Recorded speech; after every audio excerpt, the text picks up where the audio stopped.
a lo que es la modalidad contractual. Esto, todo lo relativo a los tipos de contratos, ¿no? Cuáles son típicos, cuáles son atípicos, para identificar en qué modalidad contractual estamos, qué hace que un contrato sea típico, qué hace que un contrato sea típico. Una particularidad que tiene el leasing, tiene una particularidad ahí bien rara, ¿no? Que en su momento pues también tocará otra vez revisar con más detalle, mirar exactamente cuál es la normatividad que le aplica al contrato de leasing, y en ese sentido pues eso le permite a uno como empezar a identificar los tipos de contratos los que vamos a estar hablando. Antes de empezar a mirar como los primeros elementos contractuales que debemos tener presentes en el curso, hay que mirar tres teorías que son de vital importancia para ubicarnos un poco en lo que es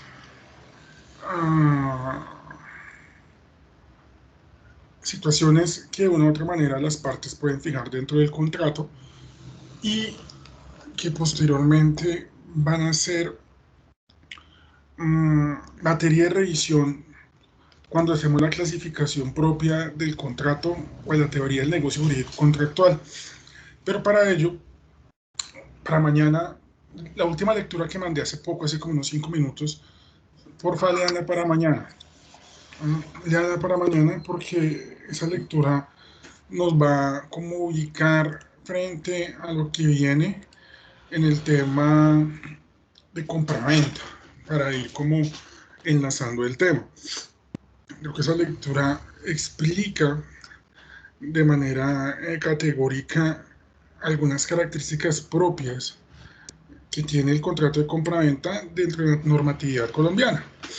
La compraventa pues maneja la esencia napoleónica, el código de Napoleón, tal cual como se ha establecido, la traducción que Andrés Bello hizo del Código Civil, el cual en Colombia llegó bajo la denominación de Código de la Unión y que posteriormente se expidió como ley nacional. Y bueno, no sé si en civil personas les habrán echado el carretazo de cómo fue el nacimiento del Código Civil, porque eso explica muchas cosas. Explica un poco el porqué de la compraventa y el porqué en general el Código Civil tiene esas características como eh, tan propias de un sistema jurídico como el nuestro, en donde todo tiene que estar puntualmente diseñado y donde la Escuela de los Desglosadores se encargó de interpretar el Código Civil de manera exegeta, o sea, con la literalidad de la palabra. Y precisamente esas tres teorías que vamos a ver explican un poco esa situación. O sea, tienen su punto de origen en lo que el Código Civil estableció y cómo se están entendiendo o cómo las instituciones jurídicas van cambiando, se van modificando con el paso del tiempo, siempre obviamente dependiendo del tiempo y del espacio, porque eso determina cómo una institución jurídica se puede ir cambiando o se puede ir modulando. A razón de esa situación, entonces miremos un poquito lo que es la teoría de la imprevisión, ¿no? La teoría de la imprevisión, pues que tiene como todo su fuente en el régimen de las obligaciones, ¿no? De una u otra manera eh, nos viene a explicar que hay algunas situaciones que se pueden presentar cuando las partes han pactado un negocio jurídico. Cuando las partes pactan un contrato, establecen cuál es la intención que tienen para desarrollar el mismo, ¿no? Y esas obligaciones que se pactan dentro de un contrato,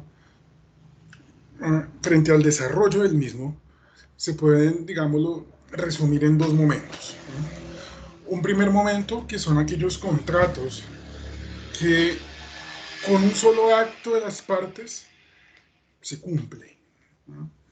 O sea, tienen una actividad muy rápida, ¿no? Hay contratos que, pues de una u otra manera, nos dicen, mira, hay contratos que con el solo hecho de firmarlo, con el solo hecho de que las partes se sienten y lo establezcan y firmen una serie de documentos, automáticamente en ese mismo momento ya hay contrato y se finiquita el contrato, se termina el contrato.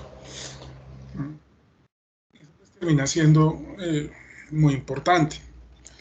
Como hay contratos que por su naturaleza no se pueden desarrollar en un solo hecho o en un solo acto, van a requerir de varios actos, o sea, van a tener continuidad del tiempo, que es lo que ha determinado las obligaciones como los contratos escalonados o los contratos de tracto sucesivo.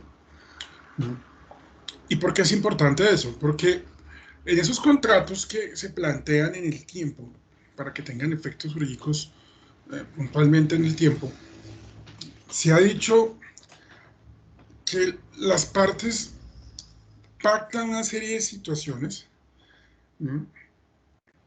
Y las pactan teniendo en cuenta lo que es el desarrollo normal de las cosas. O sea, las partes no previenen eventos ni de fuerza mayor ni de caso fortuito.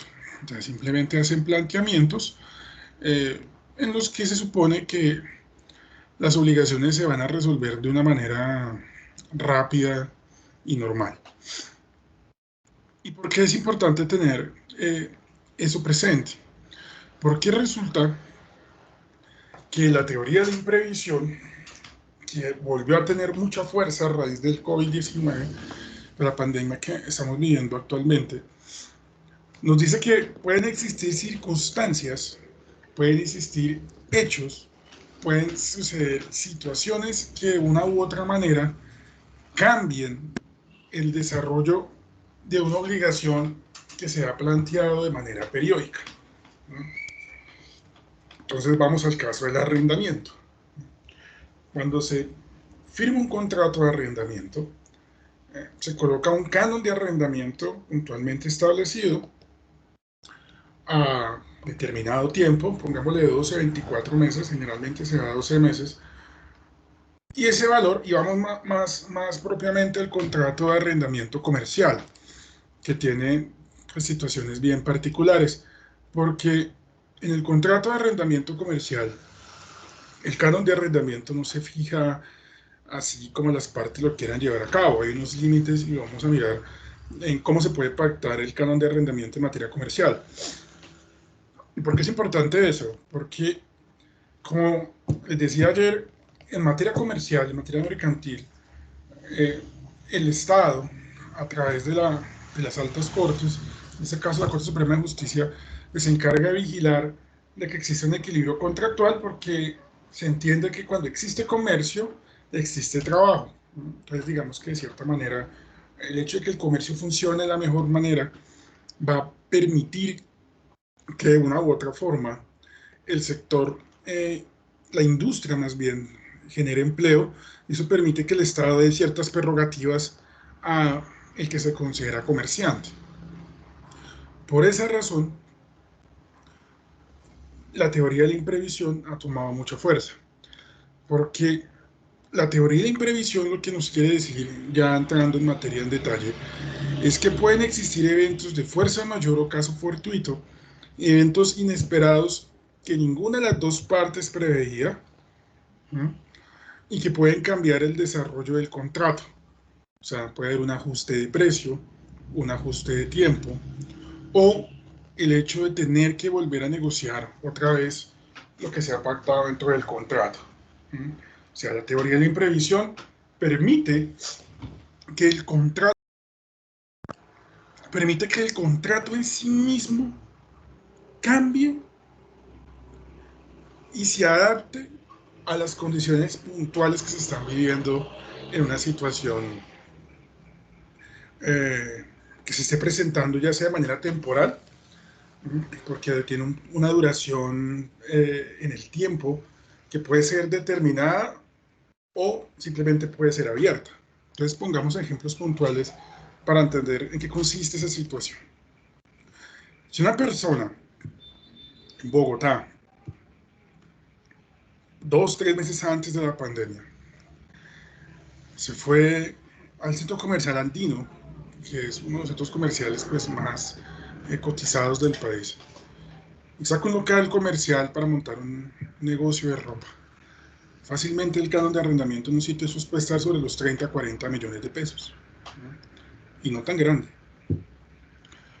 Esa persona firmó un contrato a 24 meses. Vamos a suponer que lo firmó por allá en octubre del 2019. Noviembre, octubre de 2019. Inició su negocio, empezó a pagar su canon de arrendamiento de manera habitual. Y por allá en marzo empezó la pandemia. Ustedes recordarán que en marzo, abril del año pasado eso fue casi que a pérdidas, porque hubo gente que no pudo abrir sus negocios, no pudo hacer mayor,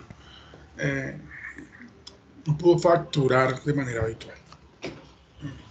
¿Qué dice la teoría de la imprevisión? Que la parte que está siendo afectada por ese contrato, ¿no?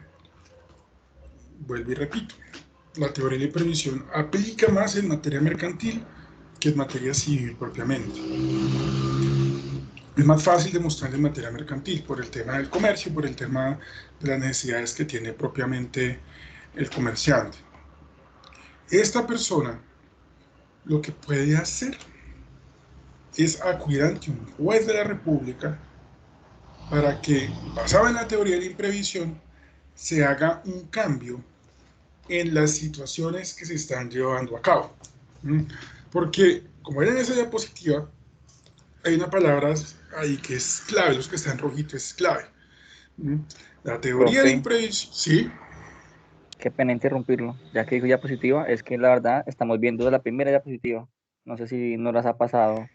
Sí, no sé, los demás me pueden Ay, confirmar. eso están, Yo estoy viendo lo que dice la teoría de la imprevisión, es aquella que admite la Esa revisión. es. la revisión de los Entonces soy yo, contratos. qué pena. Gracias, listo.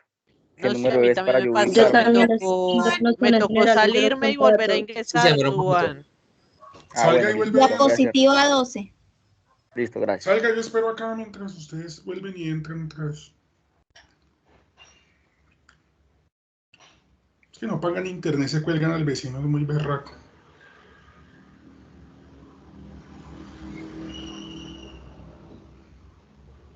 Listo, ya ahora sí me sale, gracias. Ok.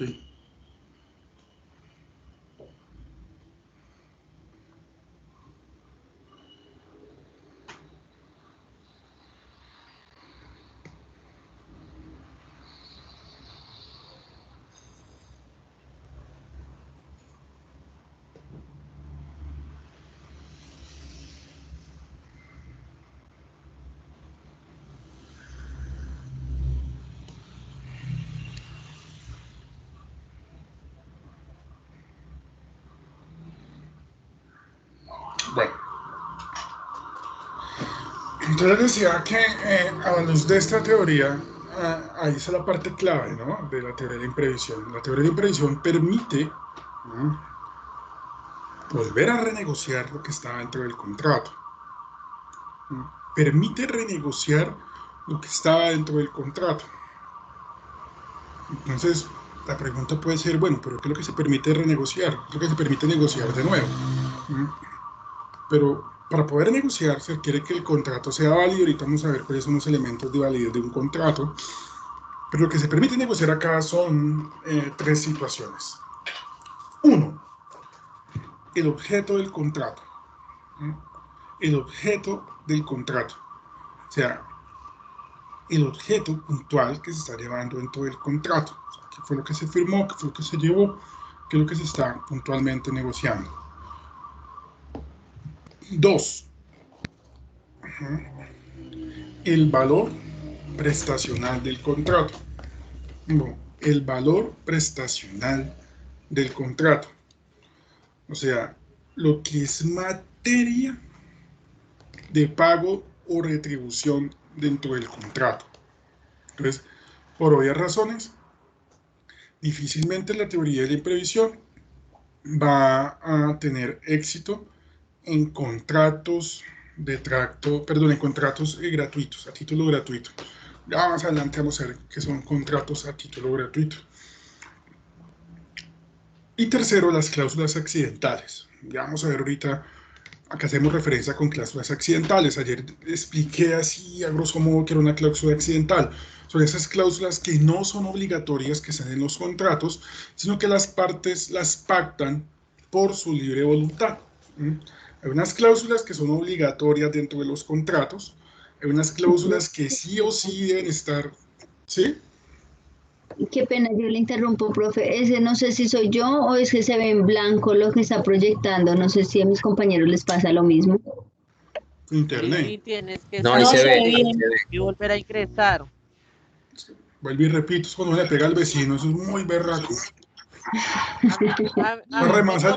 A mí me tocó desde el celular. No, eso es que paguen internet, porque es que uno pegaba al vecino, eso es muy jodido, ¿no? Y a esta hora que el vecino está viendo Netflix, descansando, chateando, y usted en clase y pegado al vecino, eso es muy duro. Pero es que se les ve blanco, no pueden ver, todo, ¿me entienden? A mí me tocó hacer desconectar a todo el mundo de los celulares, profe. Claro, es la única. Decirle al vecino, al esposo, por favor, desconéctese, no vea Netflix por 2 horas, por favor. No vea Profe, fútbol. todavía está en la 12. Sí, vamos a la Yo no 12. he pasado de ahí. Listo. Cuando vaya a pasar, les aviso para que le digan al vecino, paga el Netflix un segundo y para la siguiente. Páusela. Pausela un segundo. Bueno, les decía que cuando usted firma un contrato, y pongamos compra-venta, la ley le dice, mire, si usted va a firmar un contrato de compra-venta, sí o sí debe tener esto. A eso lo vamos a llamar cláusulas obligatorias o cláusulas de ley. Son cláusulas que sí o sí deben estar dentro de un contrato. Si esas cláusulas no están dentro del contrato, entonces puede existir una nulidad dentro del contrato. Es más, puede que ni haya contrato, porque puede que cambie la esencia del contrato. Y aparte de eso, la ley le dice, mire, hay unas cláusulas que son estas. No son obligatorias del contrato. Se colocan si usted quiere, si usted desea, si se le da la gana. A esas cláusulas las llamamos accidentales. O sea, se colocan porque las partes lo quieren. El mejor ejemplo para entender eso es la cláusula compromisoria. Esa cláusula donde las partes deciden llevar todo al tema de arbitramiento en vez de o renunciando a la jurisdicción ordinaria. Dicen, resolvámoslo más bien ante el arbitramiento, ante el juez de paz o ante la amigable composición, en esos mecanismos de solución de conflictos.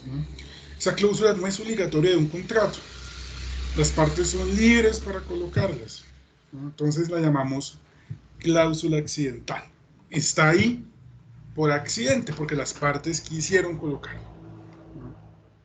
Las cláusulas accidentales se pueden negociar dentro de la teoría de la imprevisión. Las cláusulas de ley no son negociables en la teoría de la imprevisión. O sea, no se pueden quitar, no pueden desaparecer. Tal vez se puedan modificar. ¿No? Tal vez se puedan modificar los efectos de esa cláusula, pero no pueden desaparecer, porque entonces estaría atacando un elemento esencial del contrato. Entonces, volviendo al caso que estábamos colocando, donde este señor se va al centro andino, saca su local en arriendo, paga sus 40 millones de pesos, empezó en octubre, noviembre de 2019, todo muy bien, llegó la pandemia en marzo, final de marzo pues grave, el tipo dijo, bueno, esto durará por ahí una semana, 15 días, abril, mayo, junio, y la vaina empezó a complicarse, las ventas empezaron a caer, hubo 2 meses que no pudo abrir, empezó a vender por internet, pero las ventas no eran las mismas, el negocio empezó a caer. Entonces, y mucha gente cayó en esa trampa, ¿no? Y mucha gente se quedó solo en el decreto que ha pedido, el decreto legislativo del presidente que manejaba el tema del arrendamiento y una serie de cuestiones, pero no se fue a la teoría de la imprevisión, porque si usted revisa lo que está en esta diapositiva, lo que me está diciendo es, mire, la teoría de la imprevisión permite revisar el contrato cuando se han dado circunstancias ajenas a las partes, o sea, las partes no crearon la pandemia, ni pensaban que iba a haber pandemia. Es más, hasta 15 días antes de que se diera la pandemia aquí en Colombia, creo que se declarara el estado de excepción, nadie tenía muy claro qué es lo que iba a pasar, nadie se veía hoy al año encerrado y pues con toda esta situación.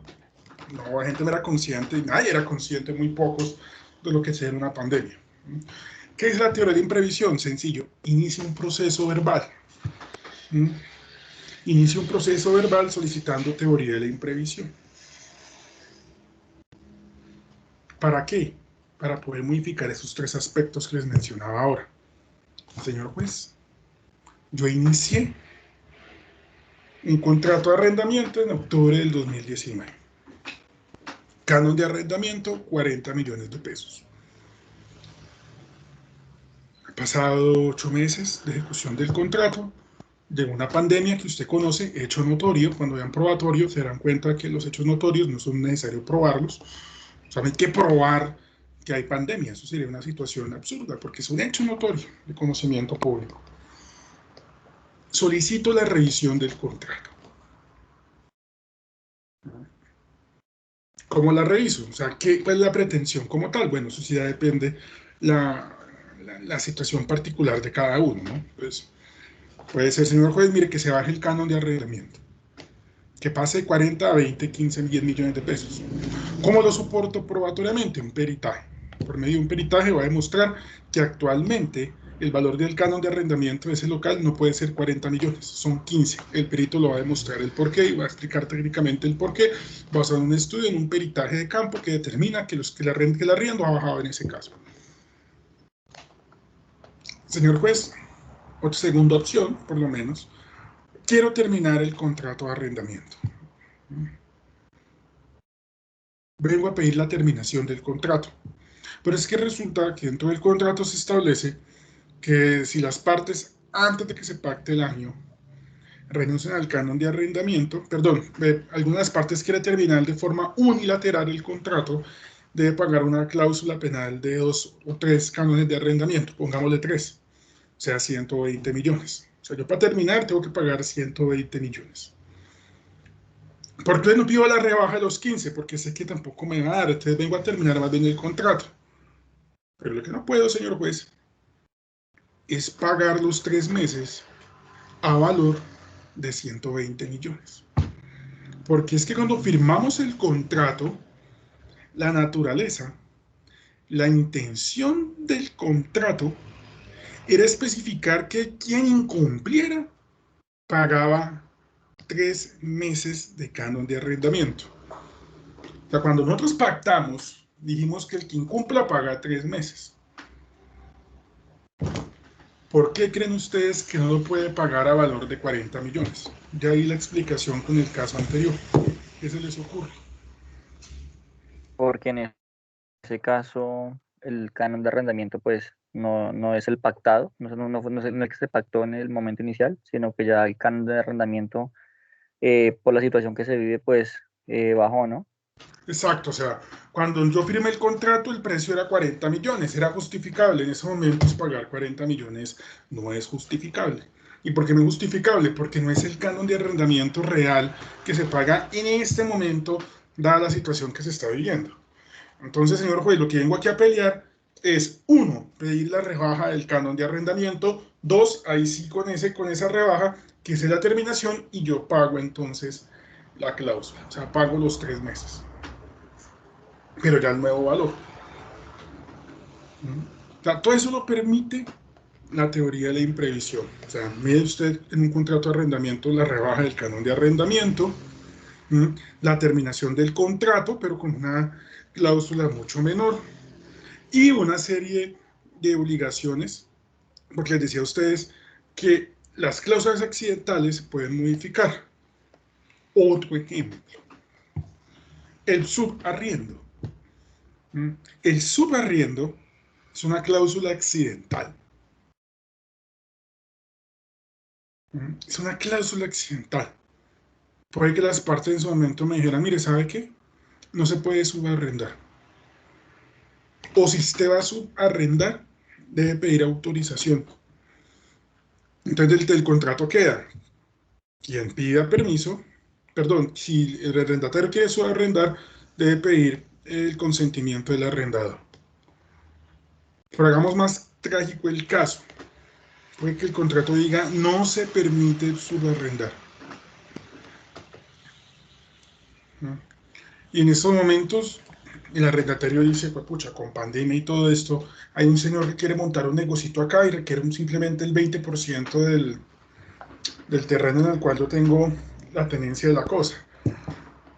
Y él me va a pagar por ese pedacito 15 millones de pesos. O pongámosle 8 millones de pesos. 8, 15, lo que sea. Esa plata que me va a entrar me sirve mucho en estos momentos, dada la situación que se está viviendo. Me ayudaría a pagar el canon de arrendamiento, a sopesar otros gastos, recibos, impuestos y demás. ¿Qué sucedió? Que cuando yo firmé el contrato de arrendamiento, inicialmente, y se dijo que no se podía subarrendar, pues yo dije que sí, pues porque la situación era otra. Y dije que sí, porque no necesitaba subarrendar, además a mí tampoco me servía, está de acuerdo. Pero es que dada la situación, el tema ha cambiado. Señor juez, esos 8 millones de pesos me sirve para pagar los recibos. Es que yo puedo demostrar acá con mi contador cómo los ingresos del negocio han caído. Y yo puedo demostrar que de esos ingresos depende el pago del local, el pago de los impuestos o hasta el pago de la nómina. Por lo tanto, si no me dejas arrendar, pues no puedo continuar con el contrato. Pero hay que demostrarlo probatoriamente. Entonces, señor juez, o me dejan subarrendar o simplemente no puedo continuar con el contrato. Me va a quedar imposible. Porque es que no es solo continuar con el contrato en sí mismo. Tal vez sí pueda pagar el canon, pero no puedo pagar nómina. Y recuerde, señor juez, que en un Estado social de derecho hay unas garantías especiales al comerciante. Entonces, señor juez, ¿qué le pido? Que revisemos el contrato. ¿Cómo así que lo revisemos? Sí, que se permita ahora el subarrendar. Y así se puede tomar cualquier ejemplo en cualquier situación contractual. Mire usted que empezó la pandemia y muy poca gente habló de teoría de la imprevisión. Todo el mundo era a la espera del decreto, a la espera del decreto, a la espera del decreto, a la espera del decreto. Pero muy pocos se fueron por teoría de la imprevisión. ¿Qué sucedió? Que como todo en Colombia, la gente se aprovecha del vacío legal o del aparente vacío legal cuando realmente no hay vacío legal. Entonces, hubo personas que por allá en mayo y junio, al darse cuenta que pues, el tema inmobiliario tuvo un fuerte choque en todo el país, firmaron contratos de arrendamiento. Estoy hablando, vuelvo y repito, de mayo, junio del año pasado, cuando a poco empezó la reactivación. Les colocaron un canon de arrendamiento X. Para en septiembre, octubre, cuando se dieron cuenta que la reactivación iba a ser paulatina y no iba a ser rápida, pues se metió en el totazo. Conocí un caso muy famoso en Pereira de una gente que hacia las afueras de Pereira, en la zona de discoteca, sacó un local por 70 millones de pesos, grandísimo, una discoteca, para la reactivación. Y se demoraron un poquito, la cosa no fue tan rápida como pensaban. Y llegaron a diciembre, que esperaban que era el mes bueno, y pues con rumbas a las 12 de la noche. Obviamente eso los afectó. Firmaron el contrato en octubre 2020. En enero empezaron a llorar, a decir que diciembre ha sido fatal y que enero pues ni se diga, y que no había cómo, y demandaron con teoría de la imprevisión. Pregunta, ¿para ustedes aplica ahí o no aplica teoría de la imprevisión? ¿Qué creen?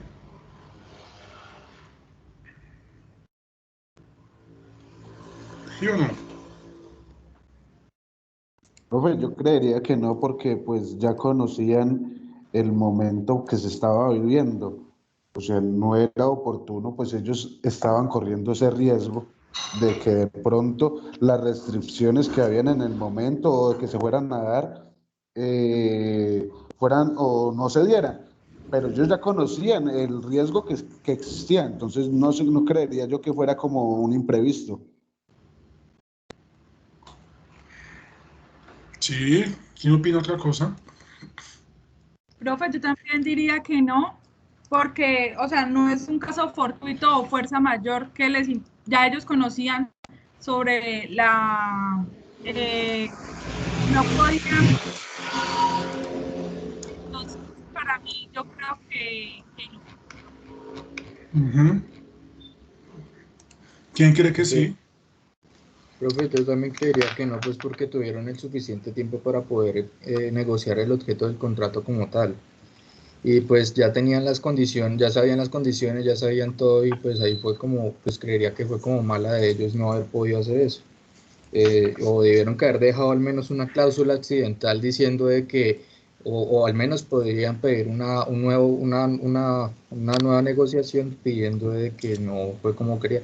Pero igual yo no estoy, yo pienso que no se podría. Ujú. ¿Qué más?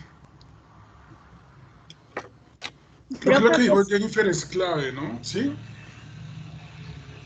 Sí, sí, sí. ¿Pamela? bueno, yo iba a decir, pues que de pronto sí, porque pues como son personas de negocios y si lo firmaron en la época de octubre, pues era porque ya había pasado, pues en la realidad el pico más grande que se suponía que iba a vivir pues la situación. Esto que está diciendo ella es clave. Esto también es clave ahí. Se suponía. Porque era lo que había dicho el Ministerio de Salud. Bueno, eso no es tan cierto. El ministerio nunca dijo nada. Dijo fue que había varios picos, que podían pasar varios picos según la situación, pero que más fuerte era el segundo. ¿Mm? Pero lo dijo el ministerio por televisión, lo dijo el ministro así de manera informal, o sea, no fue por medio de un decreto que se dijo, ni fue por medio por una ley. ¿No? Es un derecho administrativo los que, no sé si los ya han visto algunos, no sé si vieron algo llamado Sarloff o derecho blando, porque eso es bien delicado, la responsabilidad que tienen los medios de comunicación y que tienen los mismos funcionarios del Estado al momento de emitir declaraciones, comentarios por internet, por redes sociales y demás, porque eso no son decretos, no son leyes, no son actos administrativos en sí mismos. ¿Mm? Pero volvamos como al tiempo y analicemos la situación. Y además, en esos momentos, para no ir tan lejos, ¿quién da certeza de algo en esos momentos? O sea, si usted saca un local en estos momentos, para lo que sea, ¿quién le da certeza a usted de que en 2 meses no van a cerrar todo? ¿Quién da certeza? Nadie. Pero puede pasar. Sí. ¿Sería descabellado que pasara? No sería porque descabellado. incluso, En este momento, De ¿no? hecho hay comerciantes. Hay comerciantes que cogen, abren y cierran al mes porque la misma situación no les está generando el ingreso que ellos prevén. Sí, exacto, pero el punto es que en estos momentos, si a ustedes les dicen que en 2 meses van a cerrar todo, así como pasó en abril, marzo, abril, ¿ustedes se sorprenderían? Profe, yo tengo una opinión. Digamos que yo consideraría que realmente no aplicaría a la teoría de la imprevisión, porque realmente esto de que haya un pico más alto o no lo haya, realmente termina no siendo un imprevisto, porque ya con el tema de la pandemia. Sí, ¿qué pasó? Se Se perdió le la silenció. Lili tiene el micrófono cerrado. Sí, Ah, estaba hablando. perdón, no sé si, bueno, digamos que se cerró solito. Esto resulta que diría yo que realmente ese no sería un hecho imprevisto, teniendo en cuenta que durante la pandemia pueden haber varios picos, por tanto se van a tomar medidas extraordinarias. Entonces podría decirse, considero yo que es previsible que pueden haber más cierres o menos cierres dependiendo de cómo vaya avanzando eso. Entonces, para el caso de allá va la situación, exactamente, por lo menos. Eso les preguntaba, si ustedes les dicen que el próximo mes cierran todo en el país, ¿ustedes se sorprendería del todo? Realmente no, y si vamos a la teoría, digamos a lo que pues, nos explicaba en la presentación, que la teoría de la imprevisión son circunstancias extraordinarias, imprevistas o imprevisibles, posteriores a la celebración de un contrato.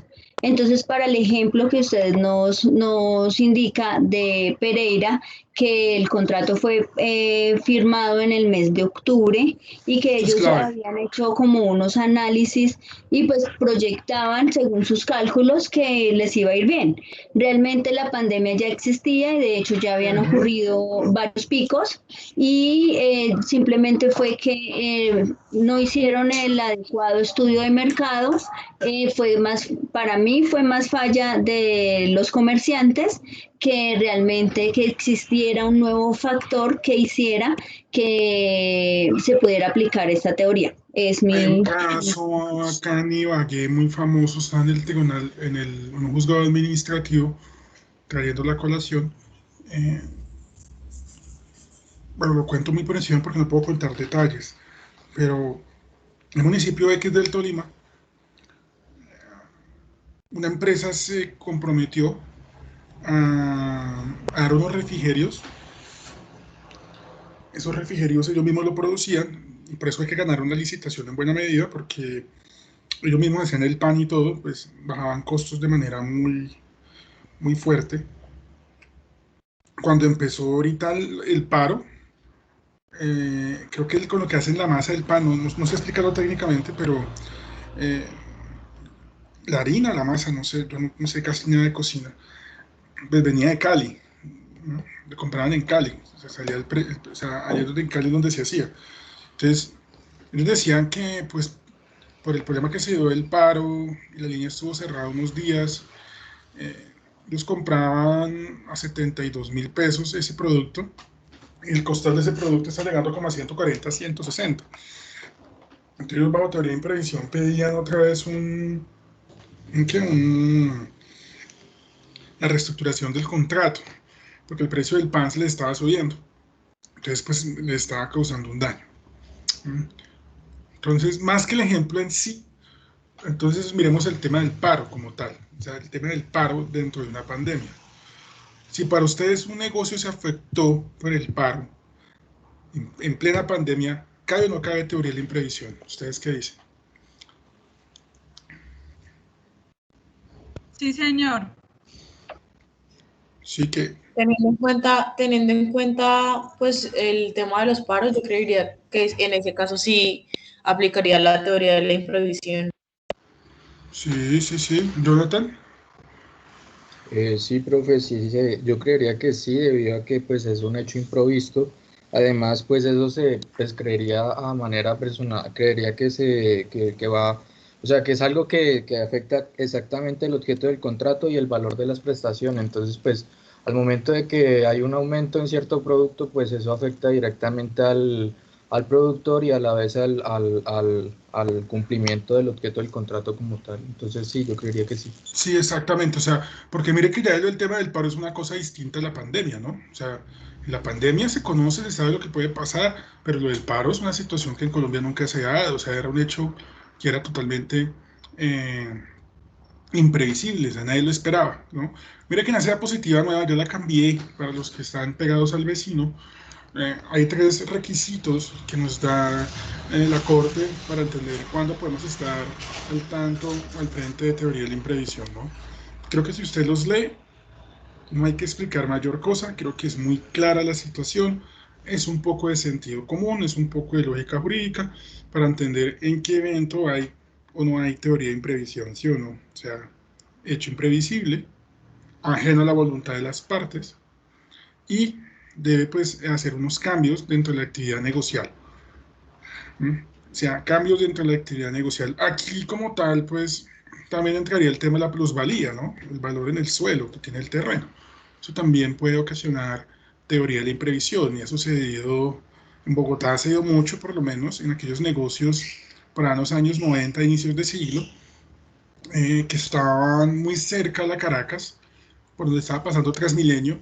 Pues Transmilenio, pues sí estaba pensado, pero nadie pensó, digamos, que a largo plazo que Transmilenio fuera a tener tanto éxito, o que fuera a cambiar tanto el sistema de vida. Entonces muchos negocios que estaban, y muchos apartamentos que estaban al frente de Transmilenio, y entre más cerca del portal, pues el valor fue aumentando. Entonces muchas personas, sobre todo el local comercial, porque vuelvo y repito, son temas más de local comercial, de parte mercantil, pues pidieron bajo teoría de imprevisión el aumento del canon de arrendamiento. Aumento de canon de arrendamiento. O sea, así, porque hay que mirar el análisis, hay que hacerlo desde las dos caras de la moneda. No solo el arrendatario, también el arrendador. Porque si el local se valoriza, ¿no? Si la valorización aumenta por una situación que las partes no esperaban, pues también puede aumentar el canon de arrendamiento. Porque recuerden que el canon va aumentando según las tarifas que están establecidas, no es que sea un aumento así desproporcional. Pero si hay un tema de plusvalía, o sea, un aumento del valor del suelo, por hechos ajenos a las partes, pues también puede aumentar el canon de arrendamiento. Voy a colocar un caso, bueno, de pronto quizá en otras sedes, bueno, también de pronto lo pueden entender. Bueno, pongamos el caso así global. Veremos el caso acá en la universidad, por lo menos, aquí en la sede de Ibagué. Nosotros aquí tenemos, en la universidad tenemos, en el centro hay dos edificios, ¿no? El propio y uno que se paga arriendo, ¿sí o no? Que es la sede vieja, que llaman algunos. Esa sede vieja se paga un canon de arrendamiento. Eso era un antiguo colegio, eso es grandísimo. ¿Hace cuánto no se usa ese local? ¿Ustedes creen que la universidad puede pedir bajo teoría de la imprevisión la terminación de ese contrato, que es bien costoso? Según lo que está ahí, lo que han entendido, ¿creen que sí o creen que no? Jonathan. Me repite la pregunta, pero es que me distrae un segundito. O sea, iba a decir esencialmente, pero sino que es o sea, debo que saber bien la pregunta. Pero lo que iba a decir al principio es que, pues, primeramente, que usted ya lo explicó anteriormente, o sea, tiene que pedir el perito para poder decir de que no está, de que el arriendo no es igual. Y después, ahí sí me puede No, la terminación, o sea, la terminación, más que el ajuste es la terminación. Porque una cosa es la terminación, otra es la rebaja de precio. Pues, sí, porque es imprevisible, ¿no? La pandemia es imprevisible y pues es ajeno a alguna de las dos partes. Requisitos, o sea, la universidad tenía arrendado ese colegio y eso fue impredecible al momento de celebrarse el contrato. No sabíamos que iba a haber una pandemia. La universidad no lo sabía. Es ajeno a la voluntad de las partes porque no depende de la universidad saber si iba a haber pandemia o no, y pues que tenía que manejar el tema de la virtualidad. Y pues hubo una alteración grave como la pandemia. O sea, pero mire que la alteración no es la pandemia en sí, mire lo que es la alteración. La alteración tiene que ver con la actividad del negocio, con el objeto del contrato puntualmente. Pero se vio afectado, profe, porque los estudiantes no pudieron seguir. Pues, sí, lo que pasa es que el argumento que me está hubo deserción escolar también, y entonces obviamente pues no, los ingresos por la universidad no iban a ser los mismos.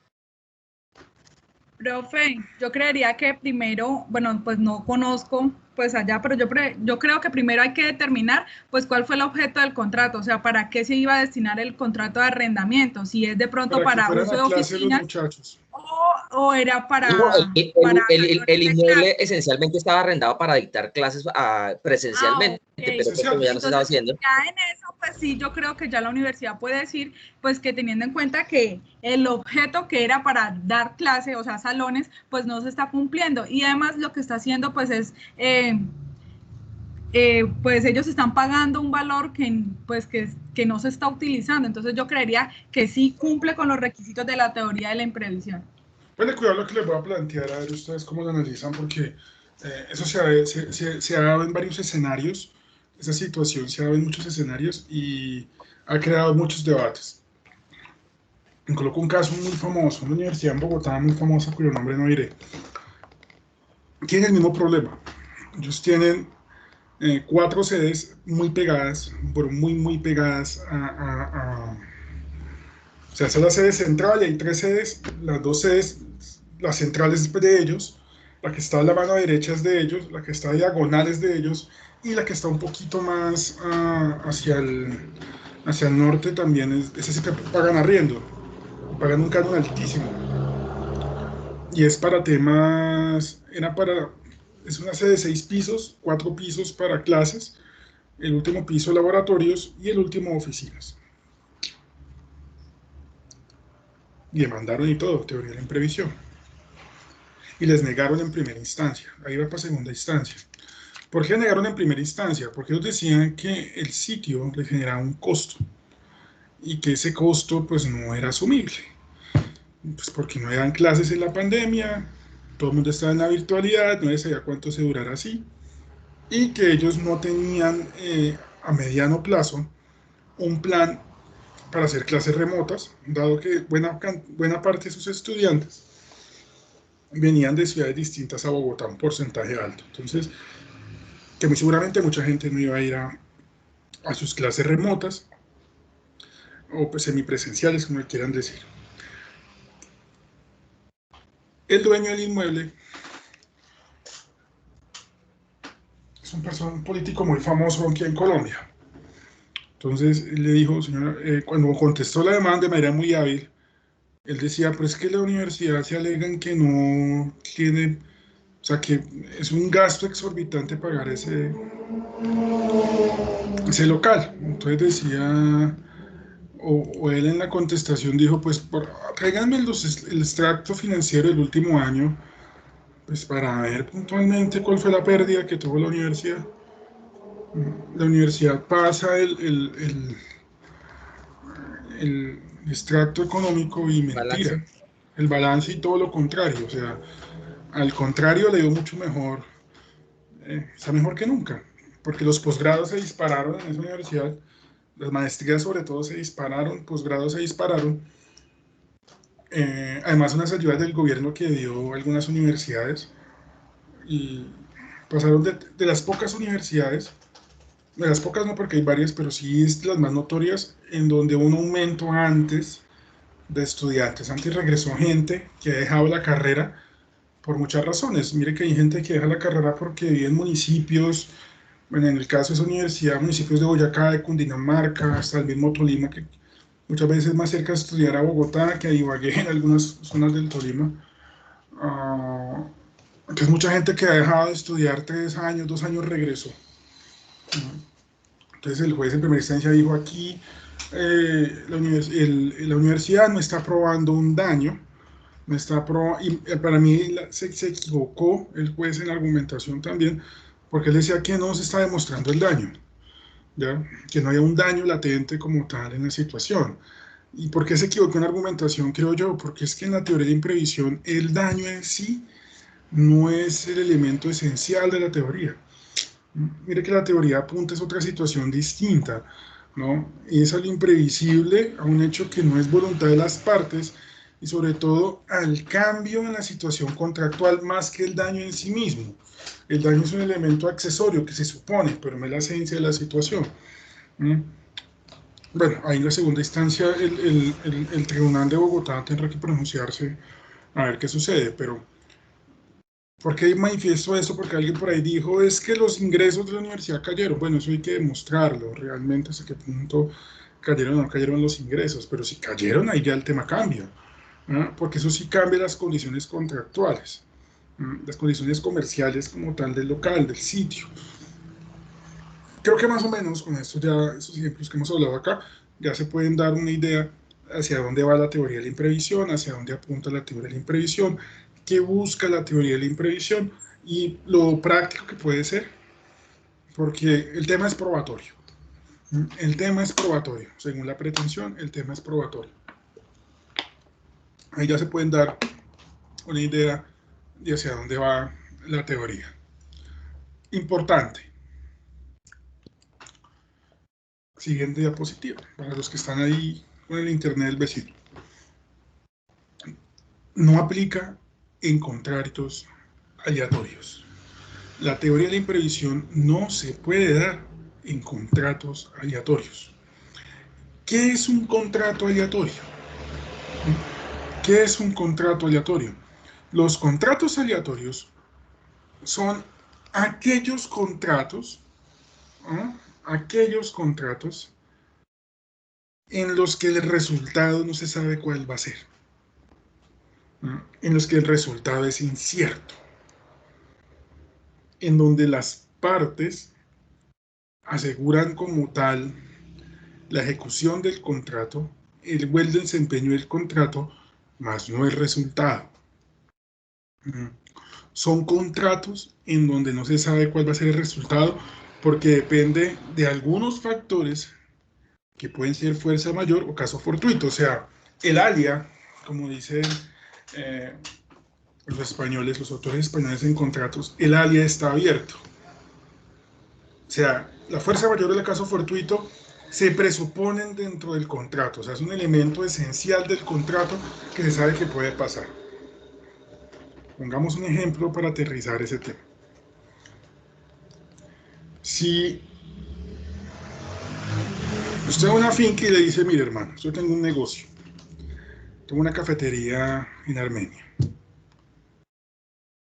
quiero que usted me venda café, le gusta la finca, y le compro tantas cosechas de café para que usted me lo dé, pero quiero que lo haga de esta manera. Pues, ¿cuántas hectáreas tiene usted acá? 5 hectáreas, perfecto. Le compro la producción de esas 5 hectáreas cada 6 meses. Se me vende la producción y lo que yo hago es la fabricación y todo lo demás. Simplemente tiene que darme a mí lo que usted saque en los 6 meses. En 6 hectáreas. ¿Qué sucede? Que esos contratos como el que estoy mencionando tienen una particularidad especial. Es que son contratos que se denominan aleatorios. Porque lo que usted está comprando acá es lo que denomina la doctrina y lo que ha denominado el propio Código Civil como la venta de género. O sea, está comprando 5 cosechas cultivo de hectárea. 5. ¿Cuánto va a salir de café? No se sabe. ¿Por qué no se sabe? Porque en esos 6 meses pueden pasar muchas cosas. O sea, no va a salir la misma cantidad cada 6 meses. O sea, puede aumentar, puede bajar. Depende de las lluvias, depende del clima, de ciertos fenómenos naturales, ¿verdad? Simplemente el tipo lo que está asegurando es que hacer todo lo posible para que la mejor forma salga la mayor cantidad de café. ¿Cuánto sale? El tipo no le asegura a usted nada. Porque se supone, o sea, las partes, el que contrata en estos casos, y es un asunto muy especial del contrato aleatorio, quien está inmerso dentro de un contrato aleatorio sabe que hay un riesgo. Sabe que hay una serie de situaciones que pueden cambiar las cosas. Sabe que el clima en el mundo está cambiando, que puede pasar cualquier situación en cualquier momento. Entonces, pues obviamente no saben de una pandemia, pero sí saben que puede venir un efecto de fuerza mayor. Entonces, ¿qué se dice en teoría de la imprevisión? Que si el contrato está sujeto al alia, si el contrato está sujeto a la fuerza mayor, al caso fortuito, pues sería absurdo que una situación de fuerza mayor que no está prevista, porque en el contrato aleatorio se parte de que hay eventos de fuerza mayor que pueden decir, mire, el clima, no sé qué, la cosecha, la broca, lo que fuera, en fin, pero hay unos eventos de fuerza mayor predeterminados. Entonces, ante un nuevo evento de fuerza mayor, ese no puede cambiar la situación contractual. Entonces, para evitarse el problema, la Corte ha dicho sencillo: contrato aleatorio no permite teoría de la imprevisión, y se acaba el problema frente a esta serie de situaciones. Ahora, para entrar en un temita que es un poquito como espinoso, que tiene que ver con la rescisión y la resolución del contrato, de una vez, porque la teoría de la imprevisión esto, de una u otra manera, creaba ese debate que debería estar superado desde hace mucho rato. La rescisión del contrato, que no es lo mismo que la resolución del contrato, porque son dos cosas muy distintas. La rescisión del contrato la pide quien considera que existe un vicio dentro del contrato. Quien considera que hay un vicio dentro del contrato, entonces pide la resolución del mismo. Perdón, la rescisión del mismo. Señor juez, se firmó un contrato, pero resulta que al momento de firmar el contrato, los 4 elementos esenciales, alguno de ellos tiene un vicio que genera nulidad. ¿Cuáles elementos esenciales? Error, fuerza, dolo y consentimiento. Entonces, si yo veo que alguno de esos 4 se afecta, error, dolo, fuerza, consentimiento, pues puedo solicitar como tal la rescisión del contrato. Ya vamos a ver cómo aplica esa situación. O sea, ante uno de esos, yo pido rescisión. ¿Cuándo pido la resolución del contrato? Cuando una de las partes incumplió. Cuando una parte incumple, entonces yo pido la resolución del contrato. Señor juez, por favor, que sea la resolución del contrato. Que las cosas vuelvan al estado inicial. Al estado anterior de la resolución, perdón, al estado anterior al incumplimiento. Entonces hay que mirar si el contrato era de tracto sucesivo o era de ejecución instantánea. Si era de ejecución instantánea, o sea, si era de esos contratos que se firman automáticamente y ya se cumple con lo que está previsto dentro del contrato, y alguna de las partes incumple, pues la resolución simplemente lo que va a hacer es, hagamos de cuenta que nunca firmamos nada y que todo vuelva al momento anterior a la firma. Si le di plata, me la devuelve. Si le di la cosa, me la devuelve. O sea, hagamos de cuenta que no lo vi, nunca lo vi, indemníceme y hasta luego. Si el contrato era o es de tracto sucesivo, o sea, un contrato que tiene obligaciones periódicas, esa resolución va encaminada a la terminación del contrato. Ejemplo, el arrendamiento. O sea, un arrendamiento no puede pedir la resolución per se o en sí misma. O sea, no puede decirle, señor juez, es que se firmó un contrato a 12 meses, él me pagó 7, me debe 4, pido la resolución. Pido que le devuelva los cánones y que me vuelva la tenencia, porque sería absurdo. Lo que usted tuvo su y goce en ese tiempo, no se puede devolver porque lo usó. Entonces simplemente es terminación del contrato, que me pague lo que me debe, que me restituya la tenencia y hasta luego. Adiós el amigo. Note usted entonces que sí hay grandes diferencias entre rescisión, resolución y la terminación. Hay grandes diferencias entre esas 3 figuras contractuales, no son lo mismo. ¿A dónde va la teoría de la imprevisión? ¿A la rescisión? No. No, porque se parte de que el contrato no tiene ningún vicio, simplemente que hubo un evento de fuerza mayor. A la resolución, depende. Depende de la situación particular. A la terminación, depende de la pretensión. Pero la teoría de la imprevisión en sí, mire que no necesariamente va ni a resolución, ni a rescisión, ni a rescisión, sino un cambio en la modificación del contrato. O sea, la teoría de la imprevisión en sí misma lo que persigue es la continuación del contrato, pero bajo otras condiciones precontractuales, o sea, bajo otras condiciones que se han establecido desde el comienzo. Que en algunos casos pueda lugar a terminación, sí, es posible que dé lugar a terminación, pero justificándolo, probándolo y explicando el porqué de la situación. Entonces no hay que confundir esos conceptos de rescisión, resolución y terminación, porque son cosas pues muy distintas. ¿Preguntas hasta ahora?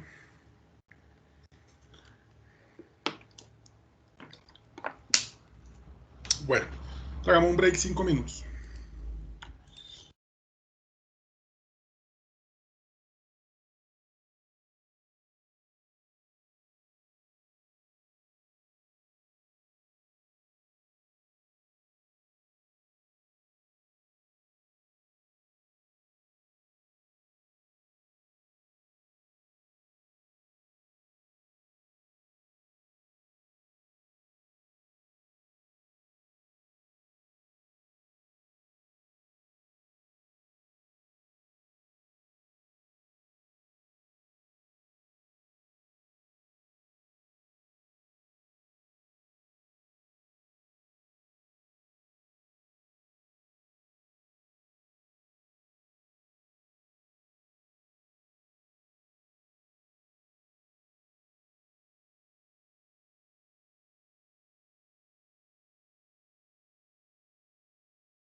Bueno, pues entonces esto, para continuar ahí la línea temática, estamos hablando ahorita de que era posible que un contrato, por alguna cuestión, pues terminara en lo que se conoce como la rescisión.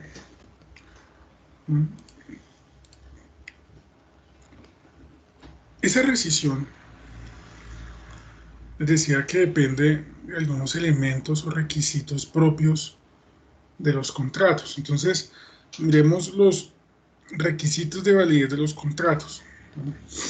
Requisitos de validez de los contratos. Entonces, hay 4 requisitos de validez dentro de un contrato: el consentimiento, la causa lícita, el objeto lícito y la capacidad. Esos son los 4 requisitos de validez dentro de un contrato.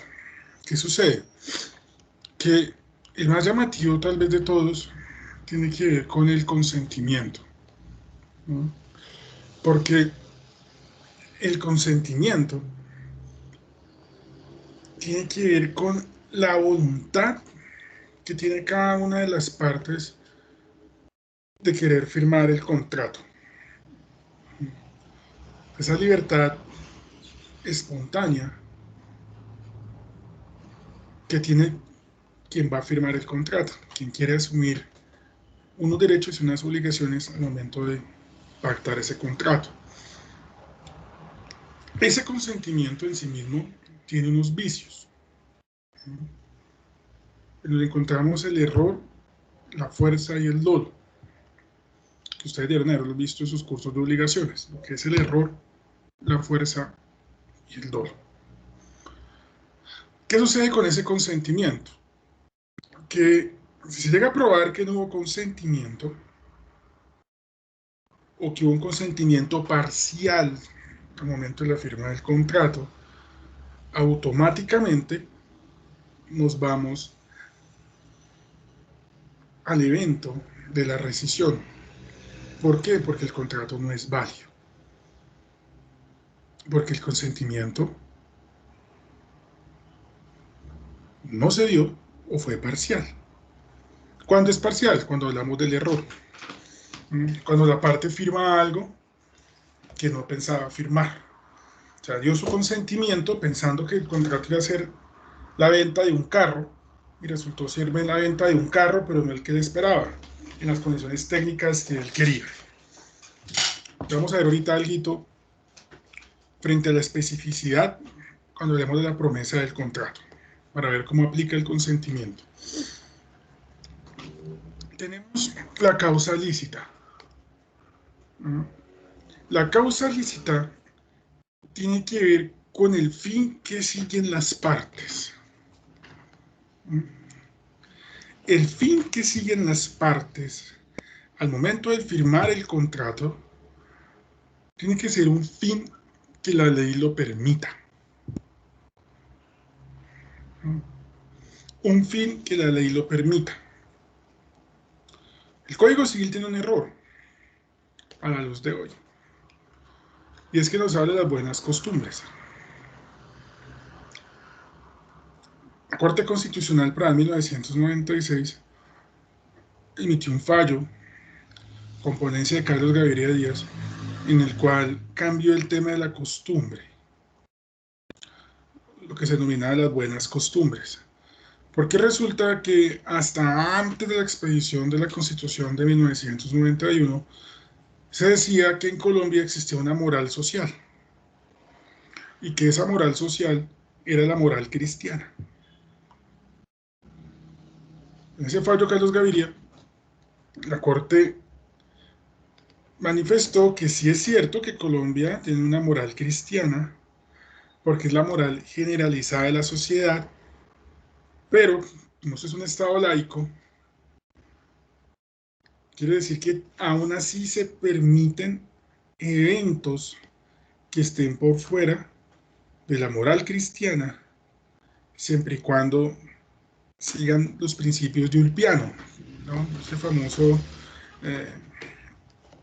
autor romano que nos decía que desde que la costumbre o el hecho generador no altere las condiciones o el respeto hacia otro, se acepta esa costumbre, esa moral por fuera de lo regular. Aún la Corte sigue hablando de lo que son las buenas costumbres al momento de hablar de la causa lícita. Pero para terminar esa parte ahí tan quisquillosa, en Colombia, la costumbre es fuente de derecho. La costumbre es fuente de derecho. Y en buena parte de los fundamentos jurídicos, la costumbre es fuente de derecho. Bajo esa perspectiva, en Colombia aún se habla de costumbre. Entonces, la Corte ha dicho que cuando se habla de buenas costumbres, realmente se hace referencia a la costumbre mercantil. El Código General del Proceso regula la costumbre mercantil. Si ustedes van al artículo 177, 178 del Código General del Proceso, 177, el 177 del Código General nos dice, el 178 y artículos siguientes nos hablan de cómo se prueba la costumbre mercantil. Y mire cómo inicia el 178. Eso es el régimen probatorio, ¿no? Los usos y costumbres aplicables conforme a la ley sustancial deberán acreditarse con documentos, copia de decisiones judiciales definitivas que demuestren su existencia y vigencia o con un conjunto de testimonios. O sea, hay algunos medios de prueba, sistema de tarifa legal, que permiten probar la costumbre en determinada zona del país. Más sin embargo, el artículo siguiente, el 179, nos dice cómo se regula la costumbre mercantil. Y así rápidamente, mire lo que dice el 179. La costumbre mercantil nacional y su vigencia se probarán. Primero, con el de 2 comerciantes inscritos en el registro mercantil que den cuenta razonada de los hechos y de los requisitos exigidos a los mismos en el Código de Comercio. 2. Con decisiones judiciales definitivas que aseveren su existencia proferidas dentro de los 5 años anteriores al diferendo. 3. La más importante tal vez. Con certificación de la Cámara de Comercio correspondiente al lugar donde se rija. ¿Qué sucede? Las cámaras de comercio emiten un boletín interno llamado costumbre mercantil dentro de cada circunscripción territorial. Y ahí se fija cuáles son los usos y costumbres mercantiles que hay dentro de la región. ¿Por qué es importante explicar eso? Porque en algunas zonas del país se usan algunas costumbres muy distintas a lo que está dentro de la ley. Y el hecho de que esa costumbre esté por fuera de la ley no quiere decir que esa costumbre no sea válida.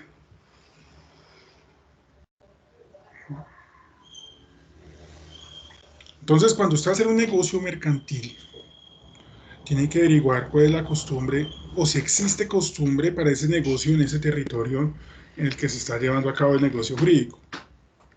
Por lo menos. Hay algunos municipios en el Putumayo donde el canon de arrendamiento se paga el primer sábado de cada mes. Tiene que ser el primer sábado de cada mes. No los primeros 5 días, sino el primer sábado de cada mes. ¿Por qué? Porque así la costumbre en ese lugar. Entonces, si usted va está con un inmueble comercial, un local comercial allá, y resulta que el quinto día vence, digamos, domingo 1, lunes 2, martes 3, miércoles 4, jueves 5, y usted compra el local y lo pone en arriendo, y el jueves 5 usted dice, uy, no pagó, voy a iniciar un proceso de restitución de inmueble arrendado, el juez le va a decir, qué pena con usted, pero aquí no hay mora. ¿Por qué no hay mora? Porque es que usted parte de que él no pagó los primeros 5 días del mes, teniendo en cuenta que el día quinto es un jueves. Pero es que resulta que la costumbre mercantil acá indica que el pago se hace el primer sábado de mes, o sea, el 7 en este caso. Por favor, tenga en cuenta la costumbre de la zona. Entonces, mire lo que es la costumbre, el tema de la costumbre mercantil. Le pueden leer el Código General en esos artículos, pues cómo está regulado el tema de costumbre mercantil. Entonces, la causa lícita, volviendo otra vez a la película, tiene que ver con esa situación particular, ¿no? Que el fin del contrato no está por fuera de la ley o por fuera de la costumbre, ¿no? Entonces, si la causa del contrato, como está en el ejemplo en la diapositiva, está por fuera de lo establecido entre la costumbre o por fuera de la ley, el contrato es nulo. ¿No? El contrato es nulo. En este caso, cuando la causa es ilícita, automáticamente la nulidad que se genera es absoluta. O sea, no es una nulidad saneable. Entonces, mire el ejemplo que está ahí. Inocencio contrata a Roberto para que le cause daños en el inmueble del vecino. Si Roberto no le paga a Inocencio, Inocencio no puede mandar a Roberto para que le pague. ¿Por qué? Porque la causa es ilícita. Y de un ilícito no se puede sacar provecho. Entonces, en ese caso, la nulidad es absoluta, ¿no? Siguiente característica. Objeto lícito, ¿no? El objeto lícito tiene que ver con el contenido propio del contrato, con el contenido propio del negocio jurídico.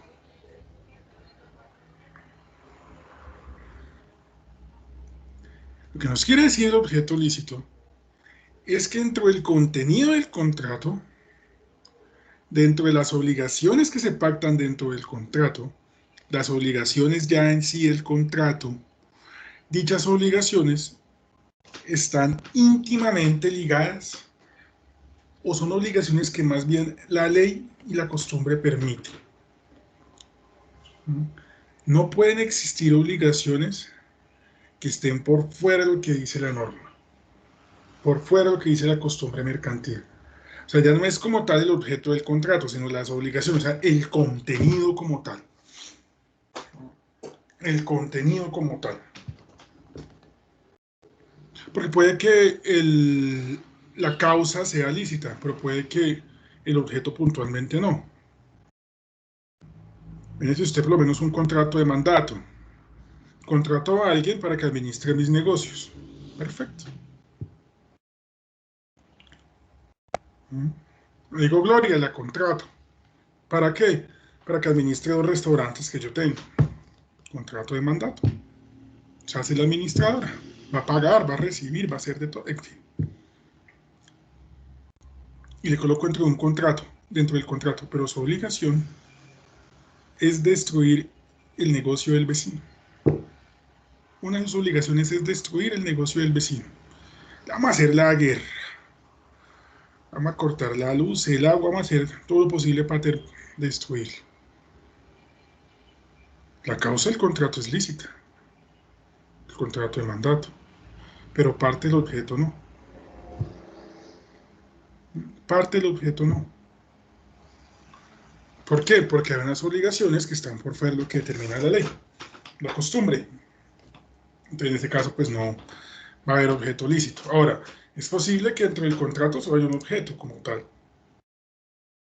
Entonces, en el caso de Gloria, que colocaba el ejemplo, aunque hay varias obligaciones, la nulidad va a ser relativa, porque eso es una obligación como tal ilícita, no todas. Entonces el contrato se puede subsanar quitando esa obligación, pero hay que hacerle el pago a la persona, pero cumplió con otra serie de actividades, con otra serie de obligaciones. Y el siguiente requisito tiene que ver con la capacidad. La capacidad. La capacidad no es otra cosa que esa facultad de adquirir derechos y obligaciones. Facultad de adquirir derechos o obligaciones. Que la persona como tal no tenga un impedimento legal. Porque si tienes impedimento, pues la nulidad va a ser relativa. Esa capacidad no es solo para personas naturales, también es para personas jurídicas. Porque la de la persona natural se sobreentiende hacia dónde va, pero de la persona jurídica es otro cuento muy distinto. Si yo contrato una empresa para que me haga cierta actividad o me genere cierto beneficio, se supone que la actividad como tal que ella me va a prestar, ella debe tener capacidad para poderla brindar. O sea, dentro de su objeto social debe estar el poder cumplir con esa obligación. Y la persona que cumple con esa actividad debe tener capacidad para ello. O sea, tiene que existir un contrato que lo faculte para cumplir con ese tipo de actividades.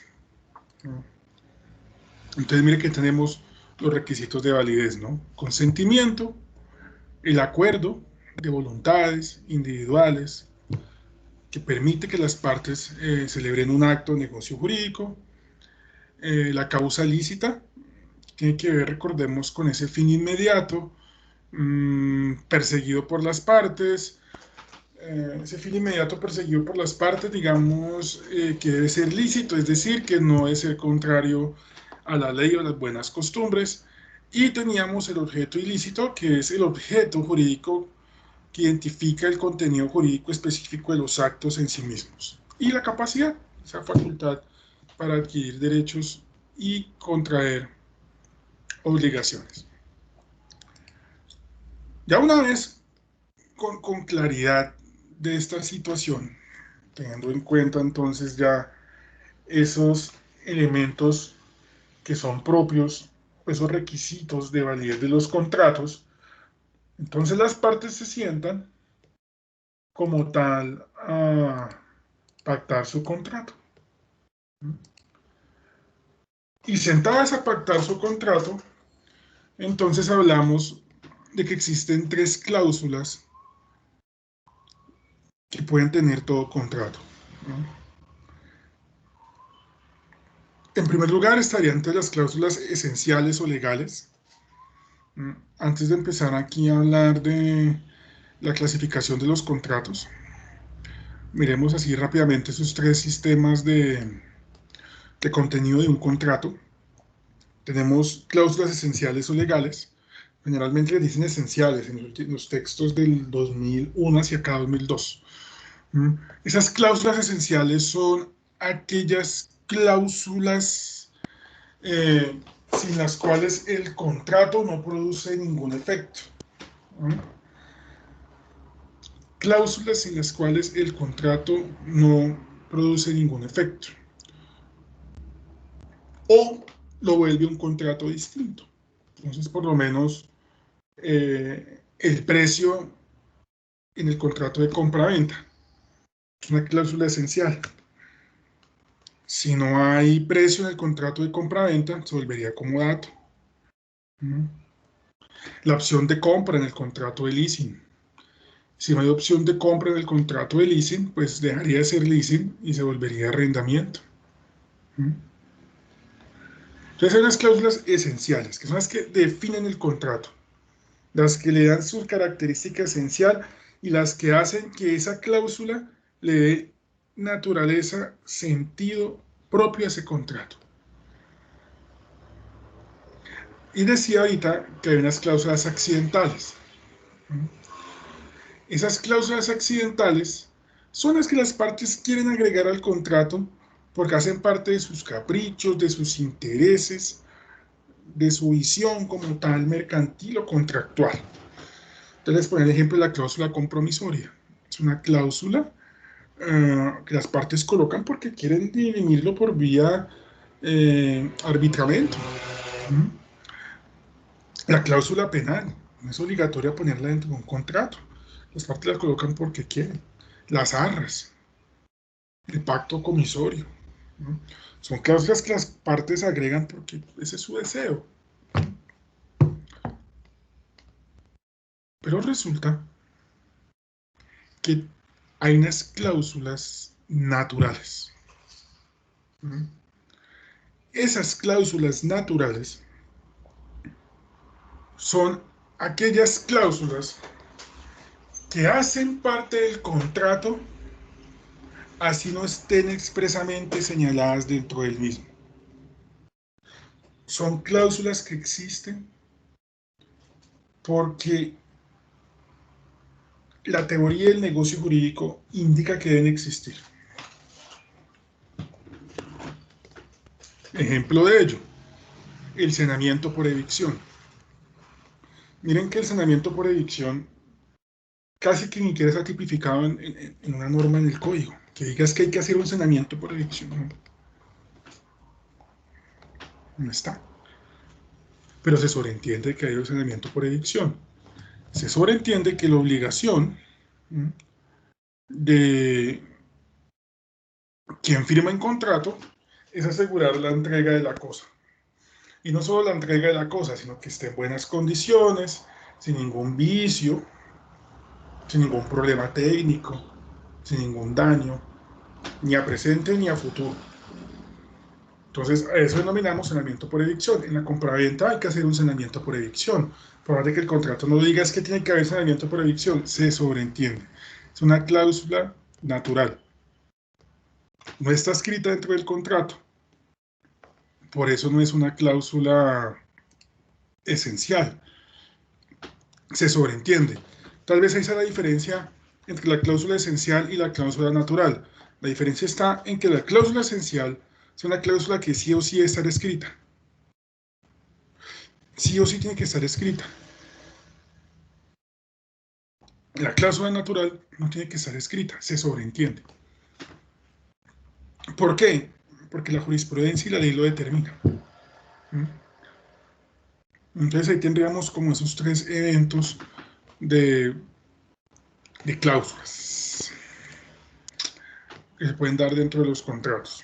Ahora, para terminar, dentro de esa clasificación tan grande que hay dentro de los contratos, encontramos una clasificación bien dispar. Un contrato puede ser unilateral o bilateral. ¿Cuándo el contrato es unilateral? Pues el nombre lo dice todo. Un contrato es unilateral cuando solo una parte se obliga. Solo una parte adquiere obligaciones. Y no es que no haya una sola parte como tal, sino que solo una parte está obligada dentro del contrato. La donación. Usted dona porque quiere, nadie lo obliga. Entonces alguien diría, pero es que en la donación quien recibe está obligado a recibir. No está obligado a recibir, ¿quién dijo? Si quiere no recibe. Pero ese es como el ejemplo del contrato que usted decía acerca de los almacenes de cadena, el ejemplo que ponía ayer. No, esos son de adhesión. Ok. Pero el contrato de adhesión es distinto porque el contrato de adhesión es un contrato bilateral, ¿no? Que será la otra cara de la moneda. En los contratos bilaterales, que es la antítesis del contrato unilateral, en el contrato bilateral hay dos partes que tienen derechos y tienen obligaciones. Cuando usted firma un contrato de adhesión, está firmando un contrato bilateral. ¿Por qué? Porque por más de que usted firma y ya le dicen firme aquí o no hay nada más que hacer, usted adquiere unas obligaciones y tiene unos derechos. Por eso es bilateral. O sea, en el contrato unilateral una parte se obliga. O sea, soy una parte como tal dentro del contrato. Quien dice yo quiero donarle esto a una iglesia, es un problema suyo mío. Pero si usted quiere donarle a esa iglesia o a ese colegio, a lo que sea, usted tiene unas obligaciones. Usted tiene unas obligaciones. Tiene que sanear la cosa. Demuéstreme que usted tiene cómo garantizar su mínimo vital. Porque para poder donar, usted tiene que demostrar que está garantizando el mínimo vital suyo. No se va a quedar sin nada. Y segundo, si usted va a donar, el objeto del contrato debe ser lícito. No es que usted está donando para hacer una simulación. No es que usted está donando para hacer un engaño con esa donación, para perjudicar a un tercero. ¿No? Quien recibe no tiene ninguna obligación. Me va a donar, bueno, pase para acá, listo, bueno, listo, ya. Fue un contrato suyo, eso fue el que lo hizo, unilateral, porque usted quiso. No tengo ninguna obligación aquí. Lo que quiero obligaciones es cuando la cosa entra a mi patrimonio, pero las obligaciones ya son de tipo tributario, etcétera, pero con usted no tengo ninguna obligación. Entonces, el mejor ejemplo es el contrato de donación, el contrato de propuesta, el contrato de oferta. Son contratos unilaterales. El contrato bilateral son acuerdos en donde hay dos partes determinadas. Usted puede ver dos partes, ambas con derechos, ambas con obligaciones. Ahí es la diferencia con el contrato unilateral. Compraventa es un contrato bilateral. Arrendamiento es un contrato bilateral. Leasing es un contrato bilateral. Casi que todos son contratos bilaterales, menos esos que les mencionaba ahorita. ¿No? Ahora, hay contratos gratuitos o contratos onerosos. ¿Cuáles son los gratuitos? Su nombre lo dice todo. En un contrato gratuito, solo una de las partes obtiene el gravamen, obtiene un beneficio económico. Pero como tal no hay una contraprestación económica, o sea, no hay un pago. Alguien se beneficia, pero no hay pago por ello. O sea, en un contrato gratuito no hay un pago.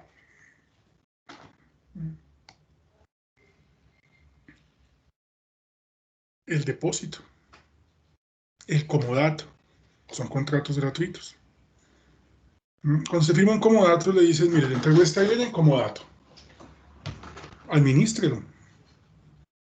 Puede que el Estado le diga, mire, es que tenemos una casa para que usted monte, no sé, a ver, dame un ejemplo así un poquito loco. O sea, bueno, para los que, vamos lo más general, una alcaldía le dice a alguien, mire, tenemos un terreno ahí al pie, por ahí saliendo de la ciudad. En el terreno hay una casita ahí, eso nadie lo usa, es un terreno del Estado, eso estamos pidiendo hasta plata ahí. ¿Por qué no monta usted ahí un sitio de diversión y pone jueguitos para niños? No le cobramos nada, simplemente téngalo al día, pague los impuestos y ya. O sea, tengamos el comodato por 10 años. ¿Cuál es su obligación? Pagar los impuestos, tenerlo al día y ya. No le vamos a cobrar un peso por eso. Es más, el comodato se puede dar entre privados, ¿no? Yo puedo tener una casa que solo me genera son obligaciones. Pague impuestos, pague impuestos, pague impuestos. Digo a cualquiera de ustedes, mire, ¿sabe qué? Se lo entrego en comodato. Viva ahí. No me pague nada. Simplemente páguelo y téngalo al día. Pague los recibos y ya. Por 5 años. Comodato. ¿Cuál es mi beneficio? Ninguno. Económicamente no estoy recibiendo plata. Claro, me estoy quitando una carga, una obligación de pagar los impuestos. Pero no estoy recibiendo un canon de arrendamiento, no estoy recibiendo un beneficio como tal directo. Entonces a esos contratos los llamamos contratos a título gratuito, contratos gratuitos. El contrato de depósito es un contrato gratuito. No sé si alcancemos a ver algo de depósito. No se paga por el depósito. Yo deposito una cosa y usted me la guarda, pero no le pago nada. Es el depósito civil. ¿Existe el contrato de depósito civil? Entonces, escucha un comodato. En materia administrativa sí que se ve mucho eso. Alcaldía de no sé dónde, entrega, viene en comodato. Son noticias y se encuentran una maravilla, unos golazos que nos meten. ¿Cuál es la antítesis del contrato gratuito? Entonces, la antítesis es el contrato oneroso. ¿Qué sucede con el contrato oneroso? Que es la antítesis del gratuito. En el contrato oneroso sí hay contraprestación, hay utilidad, hay contrato porque hay un pago de por medio. Un pago que puede ser directo de manera periódica. Compra-venta. Yo vendo mi casa, ¿cuánto? 140 millones, tome los 140. Ah, oneroso, estoy recibiendo 140. Arrendamiento, le arriendo mi casa, ¿cuánto? 3 millones de pesos canon de arrendamiento. Ah, 3 millones, hay un dinero. Leasing, se le paga al banco, hay un parte onerosa. Franquicia, le compro la franquicia, le compro los derechos, ¿cuánto? Tanto, hay una retribución. Entonces ahí tendríamos la antítesis de esos contratos. Hay unos contratos llamados contratos conmutativos. ¿Qué sucede en el contrato conmutativo? En el contrato conmutativo hay contraprestaciones. O sea, hay obligaciones de parte y parte. Hay una obligación suya y una obligación suya. Y esas obligaciones van en el tiempo. Van en el tiempo, o sea, cada cierto tiempo se van dando esas obligaciones, o sea, son constantes. Arrendamiento es el mejor ejemplo. Se pacta un precio, hay unas obligaciones todos los días, asegurar la tenencia, el buen uso del inmueble, tiene que pagarme el canon de arrendamiento, pagar los impuestos, darle un buen uso al inmueble, cuidarlo, yo asegurar que usted tenga tenencia de la cosa, que sea pacífica, tranquila, usted me paga a mí cada mes. Y todos los días ahí, esa obligación está todo el tiempo, se mantiene todo el tiempo.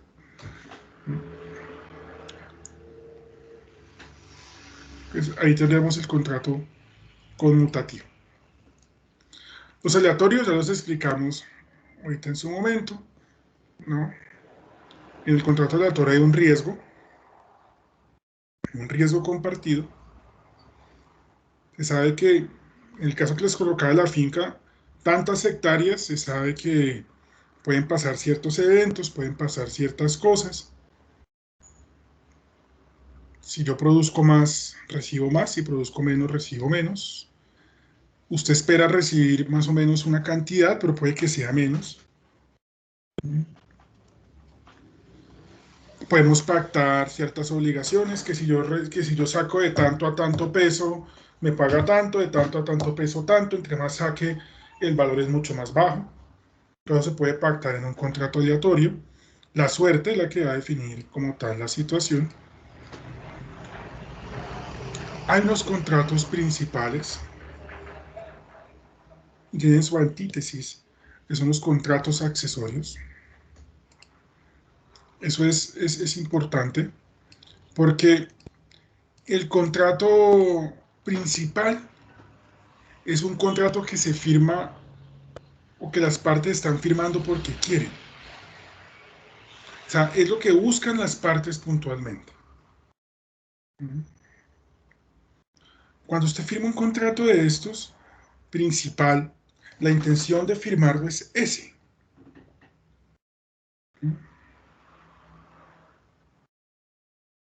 Si dice, quiero comprar un, pongamos un ejemplo, para entender un poquito el tema del contrato principal y el contrato accesorio porque van muy ligados.